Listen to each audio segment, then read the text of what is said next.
People at the back, can you hear me clearly? Okay, good. Have you ever held a question in mind for so long that it becomes part of how you think? Maybe even part of who you are as a person? Well, I've had a question in my mind for many, many years, and that is, how can you speed up learning? Now, this is an interesting question because if you speed up learning, you can spend less time at school. And if you learn really fast, you probably wouldn't have to go to school at all. Now, when I was young, school was sort of okay, but I found quite often that school got in the way of learning. So I had this question in mind: how do you learn faster? And this began when I was very, very young. When I was 11 years old, I wrote a letter to researchers in the Soviet Union asking about hypnopedia. This is sleep learning, where you get a tape recorder, you put it beside your bed, and it turns on in the middle of the night when you're sleeping, and you're supposed to be learning from this. Good idea. Unfortunately, it doesn't work. But hypnopedia did open the doors to research in other areas, and we've had incredible discoveries about learning that began with that first question. I went on from there to become passionate about psychology, and I have been involved in psychology in many different ways for the rest of my life up until this point. In 1981, I took myself to China, and I decided that I was going to be native level in Chinese inside 2 years.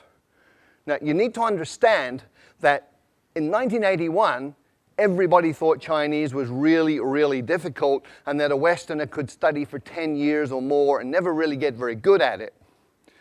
And I also went in with a different idea, which was taking all of the conclusions from psychological research up to that point and applying them to the learning process. What was really cool was that in 6 months I was fluent in Mandarin Chinese, and it took a little bit longer to get up to native. But I looked around and I saw all of these people from different countries struggling terribly with Chinese. I saw Chinese people struggling terribly to learn English and other languages.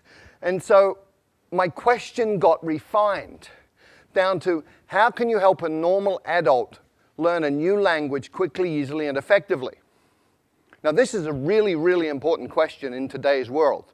We have massive challenges with environment. We have massive challenges with social dislocation, with wars, all sorts of things going on. And if we can't communicate, we're really going to have difficulty solving these problems. So we need to be able to speak each other's languages. This is really, really important. The question is, how do you do that? Well, it's actually really easy. You look around for people who can already do it. You look for situations where it's already working, and then you identify the principles and apply them. It's called modeling, and I've been looking at language learning and modeling language learning for about 15 to 20 years now. And my conclusion, my observation from this is that any adult can learn a second language to fluency inside 6 months. Now, when I say this, most people think I'm crazy. This is not possible. So let me remind everybody of the history of human progress. It's all about expanding our limits. In 1950, everybody believed that running 1 mile in 4 minutes was impossible. And then Roger Bannister did it in 1956, and from there it's got shorter and shorter. 100 years ago, everybody believed that heavy stuff doesn't fly, except it does, and we all know this. How does heavy stuff fly? We reorganize the material using principles that we have learned from observing nature, birds in this case. And today, we've gone even further. So you can fly a car. You can buy one of these for a couple of $100,000 US. We now have cars in the world that fly. And there's a different way to fly, which we learned from squirrels. So all you need to do is copy what a flying squirrel does, build a suit called a wingsuit, and off you go. You can fly like a squirrel. Now, most people, a lot of people, I wouldn't say everybody, but a lot of people think they can't draw. However, there are some key principles, 5 principles that you can apply to learning to draw, and you can actually learn to draw in 5 days. So if you draw like this, You learn these principles for 5 days and apply them, and after 5 days you can draw something like this. Now I know this is true because that was my first drawing, and after 5 days of applying these principles, that was what I was able to do. And I looked at this and I went, wow! So that's how I look like when I'm concentrating so intensely that my brain is exploding. So anybody can learn to draw in 5 days. And in the same way, with the same logic, anybody can learn a second language in 6 months. How? There are 5 principles and 7 actions. There may be a few more, but these are absolutely core. And before I get into those, I just want to talk about 2 myths. I want to dispel 2 myths. The first is that you need talent. Let me tell you about Zoe.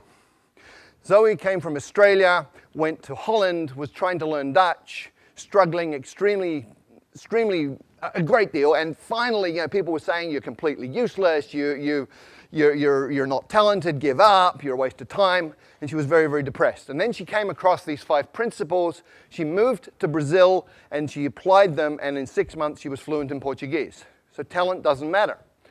People also think that immersion in a new country is the way to learn a language, but look around Hong Kong. Look at all the Westerners who've been here for 10 years who don't speak a word of Chinese. Look at all the Chinese living in America, Britain, Australia, Canada, who've been there 10, 20 years, and they don't speak any English. Immersion per se does not work. Why? Because a drowning man cannot learn to swim. When you don't speak a language, you're like a baby, and if you drop yourself into a context which is all adults talking about stuff over your head, you won't learn. So, what are the 5 principles that you need to pay attention to? First, there are 4 words. Attention, meaning, relevance, and memory. And these interconnect in very, very important ways, especially when you're talking about learning. Come with me on a journey through a forest. You go on a walk through a forest and you see something like this.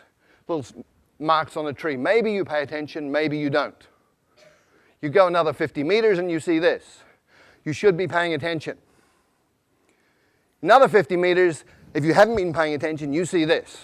And at this point, you're paying attention.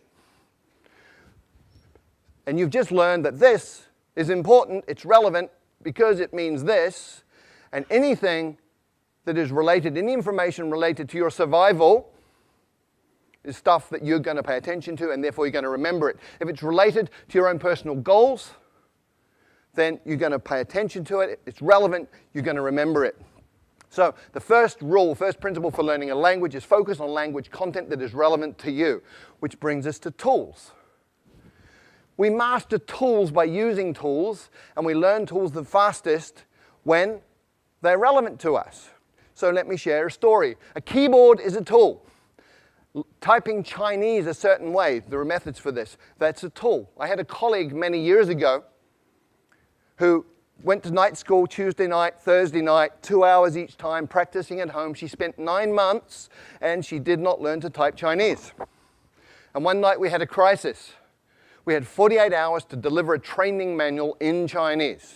And she got the job. And I can guarantee you, in 48 hours, she learned to type Chinese because it was relevant, it was meaningful, it was important. She was using a tool to create value. So the second principle for learning a language is to use your language as a tool to communicate right from day one, as a kid does. When I first arrived in China, didn't speak a word of Chinese. And on my second week, I got to take a train ride overnight. I spent 8 hours sitting in the dining car talking to one of the guards on the train. He took an interest in me for some reason. And we just chatted all night in Chinese. And he was drawing pictures and making movements with his hands and facial expressions. And piece by piece by piece, I understood more and more. But what was really cool was 2 weeks later, when people were talking Chinese around me, I was understanding some of this. And I hadn't even made any effort to learn that. What had happened, I'd absorbed it that night on the train, which brings us to the third principle. When you first understand the message, then you will acquire the language unconsciously. And this is really, really well documented now. It's something called comprehensible input. There's 20 or 30 years of research on this. Stephen Krashen, a leader in the field, has published all sorts of these different studies. And this is just from one of them. The purple bars show the scores on different tests for language. The green and the purple people were people who had learned by grammar and formal study. The green ones are the ones who learn by comprehensible input. So comprehension works. Comprehension is key. And language learning is not about accumulating lots of knowledge. In many, many ways, it's about physiological training. A woman I know from Taiwan did great in English at school. She got A grades all the way through, went through college, A grades, went to the US and found she couldn't understand what people were saying. And people started asking her, "Are you deaf?" And she was English deaf. Because we have filters in our brain that filter in the sounds that we are familiar with, and they filter out the sounds of languages that we're not. And if you can't hear it, you won't understand it. If you can't understand it, you're not going to learn it. So you actually have to be able to hear these sounds. And there are ways to do that, but it's physiological training. Speaking takes muscle. You've got 43 muscles in your face. You have to coordinate those in a way that you make sounds that other people will understand. If you've ever done a new sport for a couple of days and you know how your body feels, hurts, if your face is hurting, you're doing it right. And the final principle is state, psychophysiological state. If you're sad, angry, worried, upset, you're not going to learn, period.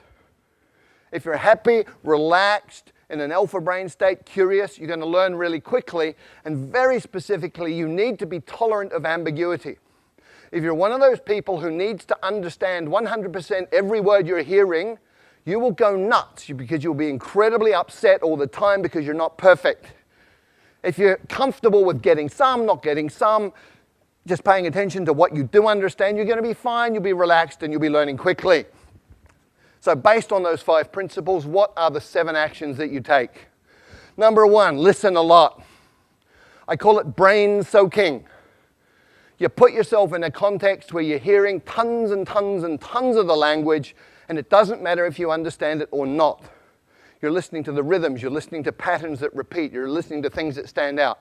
So just soak your brain in this. The second action is you get the meaning first, even before you get the words.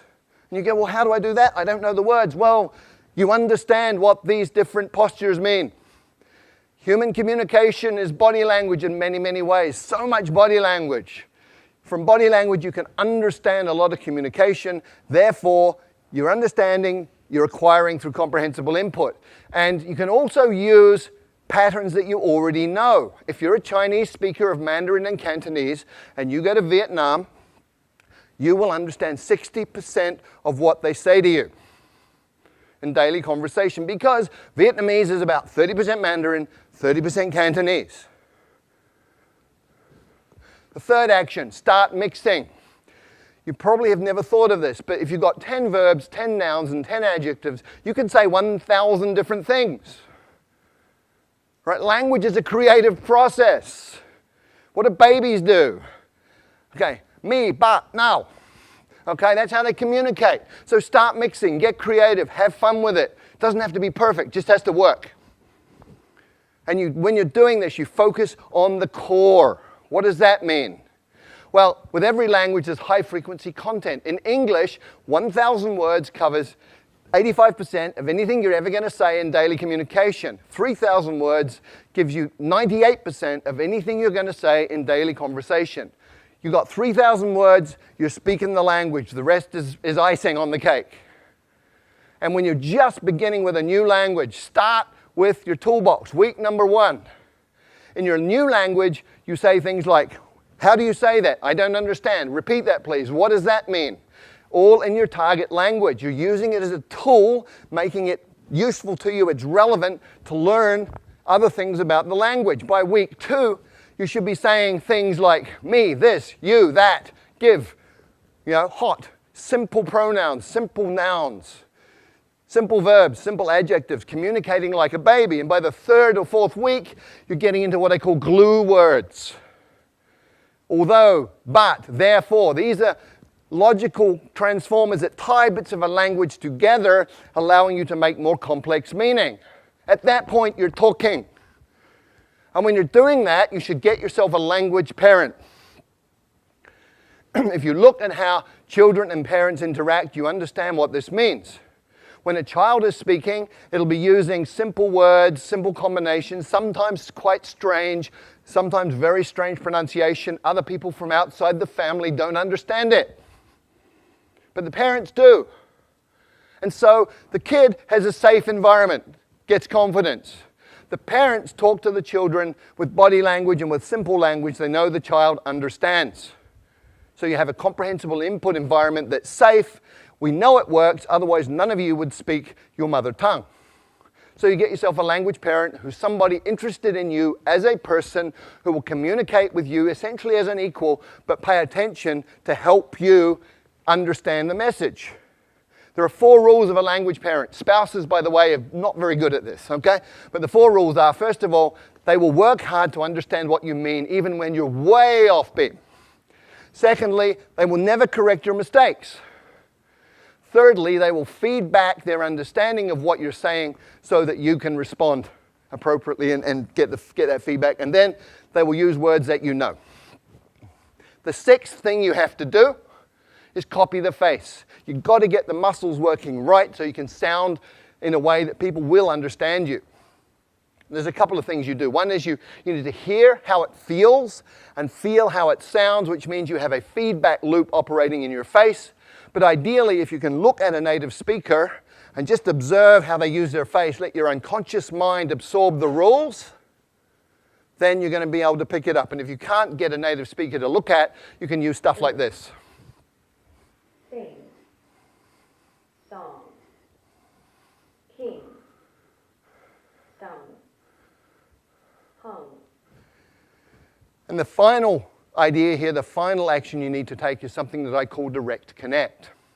What does this mean? Well, most people learning a second language sort of take the mother tongue words and the target words and go over them again and again in their mind to try and remember them. Really inefficient. What you need to do is realize that everything you know is an image inside your mind, it's feelings. If you talk about fire, you can smell the smoke, you can hear the crackling, you can see the flames. So what you do is you go into that imagery and all of that memory and you come out with another pathway. So I call it same box, different path. You come out that pathway and you build it over time. You become more and more skilled and just connecting the new sounds to those images that you already have and to that internal representation.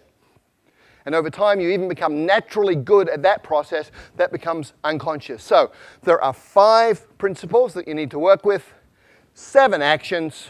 If you do any of them, you're going to improve. And remember, these are things under your control as the learner. Do them all. You're going to be fluent in the second language in 6 months. Thank you.